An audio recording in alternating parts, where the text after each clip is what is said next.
Back to கோல்மால் சமையல். நிறைய டேஸாக வீடியோ வரல, இன்னைக்கு கண்டினியூஸாக வீடியோ வரும். இன்னைக்கு நம்ம ஃபிஷ் கறி எப்படி வைக்கிறது அப்படிங்கிறத பார்க்க போகிறோம். அதுக்கு முதல்ல ஒரு கடாயில் எண்ணெய் ஊற்றிக்கலாம்.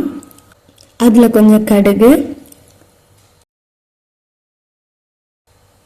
உளுந்து பருப்பு,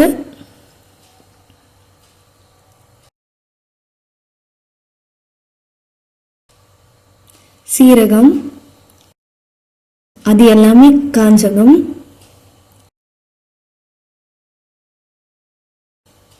கருவேப்பிலை போட்டுக்கலாம்.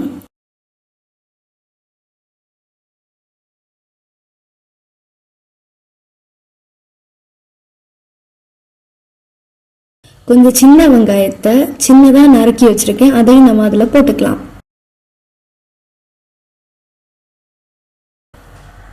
அது கொஞ்சம் வதங்கினதும் அது கூடவே கொஞ்சம் பூண்டு சேர்த்து நல்லாவே வதக்கிக்கலாம்.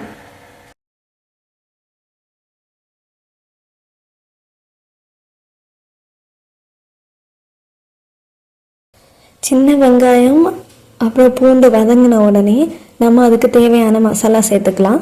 கொஞ்சம் மஞ்சள் தூள், தனி மிளகாய் தூள்,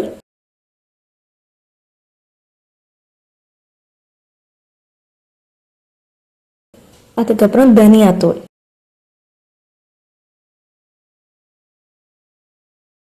இந்த மூணையுமே சேர்த்து நல்லா கிளறி விட்டுக்கலாம்.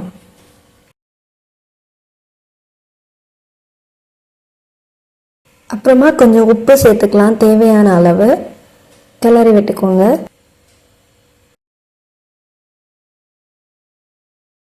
தண்ணி ஊற்றுனதுக்கு அப்புறமா புளியை தண்ணியில் போட்டு கரைச்சி வச்சுருக்கோம். அந்த புளி கரைசலையும் இது கூட ஊற்றிக்கலாம்.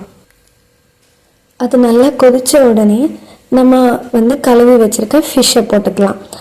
ஆக்சுவலி அது கொதித்த உடனேயும் போடலாம், இல்லை புளிக்கரைசலை நம்ம ஊற்றுனதுக்கப்புறம் உடனேயும் போடலாம். நான் புளிக்கரைசல் ஊற்றின உடனே நான் போட்டுட்டேன். நீங்கள் அது கொதித்ததுக்கப்புறம் போட்டாலும் ப்ராப்ளம் கிடையாது. ஃபிஷ் நல்லா கொதித்து வற்றின உடனே அதை நம்ம ஆஃப் பண்ணிக்கலாம்.